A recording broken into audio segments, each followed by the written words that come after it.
the heliocentric model, right? Let's just say this is the sun, right? And we have all these planets going around the sun, right? Mercury is the one closest to the sun, and then Venus is going this way, and then Earth is the third rock from the sun, and then Mars, right? It takes a year to go around the sun. Takes a year. Takes 6 months to get to this side. This is what they're telling us. Our planet is going around the sun. It's daytime on the part of Earth that's facing the sun. There's no way this side of Earth is nighttime when the sun is on the inside. Nighttime is always on the outside. Right. It's always on the outside. Right. So we're looking like, so if I'm right here. Right. Right. We're looking at the nighttime. Yeah. And all the stars over here. Right. On this side of the room. Right. Right. But on the other side of the sun, there's a bunch of other stars. Right. Right. Right. Okay. Yeah. I could only see this side of the universe. Okay. Right? But when in 6 months, when I'm on this side, I could only see at night. It's only night when this side is facing out. So I only could see this side of the room. All right? So we got all these stars over here that we're seeing at night. All right. 6 months later, we're seeing all those stars, right? Right. And then 6 months later back, we're seeing all those stars, right? So there should be, at every 3 months or 6 months, there should be a different set of stars. Constellation, yeah, I was telling you. We shouldn't see the same 'cause you could constellations. see the same constellation every time. Why do we see the Big Dipper Every night. every night?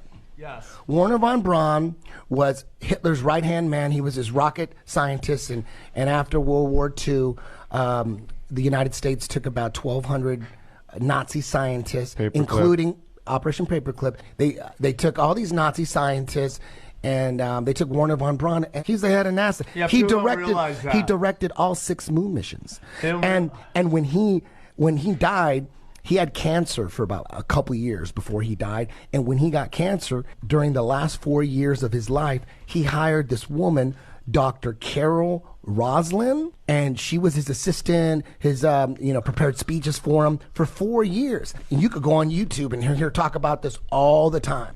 She said that he told her they're creating enemies. They need to create enemies. There's going to be terrorists from the Middle East, and then there's going to be the threat of an asteroid. They need, according to Werner von Braun, like a crisis. They need a crisis. They need a reason to start a Star Wars project, like a weaponized space. And Werner von Braun told Dr. Carol Roslin, look that shit up. She'll tell you right out of her mouth. She said that he told her over and over again, the final threat is a fake alien invasion, and it's going to be a lie. He told her over and over for 4 years. Wouldn't get into detail. She said he would not explain or go into detail, but he made it really clear. On his deathbed, he made it clear to the day he died. They're just... I mean, some people that were involved in the creation of NASA was Jack Parsons. And what isn't he a Satanist? A Satanist. And what about Walt Disney too? Walt Disney and Werner von Braun were Nazis. They were boys. And that's why you go to Disneyland, and it's Space Mountain, and Disneyland was big in pushing space and getting space into everyone's head. Guess who else had something to do with it? L. Ron Hubbard. Nobody talks about that because L. Ron Hubbard was science fiction writer, best friends with Jack W. Parsons, and L. Ron Hubbard ended up banging Jack's wife, and it just caused chaos. Throw Anton LaVey in there, the founder of the Satanic Church. Aleister Crowley, was a big friend of all When them. you start putting all those characters together in the same fucking room, I can't wait to hear it. Makes sense. It makes sense. That they are trying to, they're creating this infinite space. Put up Werner von Braun's tombstone. Okay. Dude, on his day, he was trying to tell people. Try to on spell his tombstone. That one fucking. Put tombstone. He has a Bible verse. He has a Bible verse. Look at that. Look at that. Look at that. Werner von Braun. What does it say? Psalm what? 19:1? 19:1. Watch, and then go read what that is. Now put up Psalm 19:1. Oh, there it is at the bottom. Bam. Look at that. What does it mean? Put that up. Now what does it say? What is that song? Okay. This is coming from the dude who faked 6 moon missions. Look at that. Heavens declare the glory of God, and the firmament sueth. The firmament. The firmament sueth his handiwork. Now the firmament, that's the dome.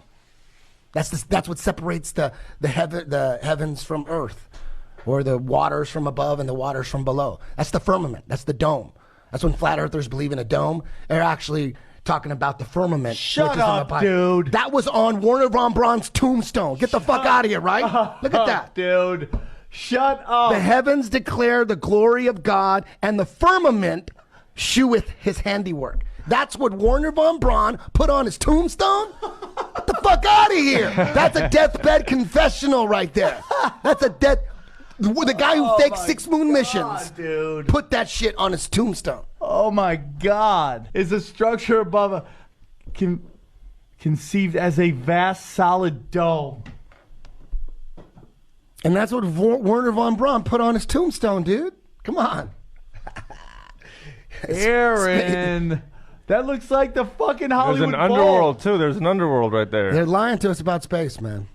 That's. I'll never. What go is back on the to other side of the dome? Heaven of the heavens. That's what it says. What is that? No one knows. You know, people say, "Well, where's the proof of flat Earth?" Like, dude, we're not the ones with all the NASA $18 billion budget. You know what I mean? We don't have to prove shit. You have to prove what you should ram down our throats as children. You're blowing my you know what I mean? mind. All we're doing is breaking down what you're saying. We don't have to prove. We don't have any equipment. We can't. How are we going to prove it? You're blowing but you know my mind. You know one thing that we can prove that I know for sure is that most of the Earth is water, right? Yeah. 70-80%. Yeah. And water always finds its level, man.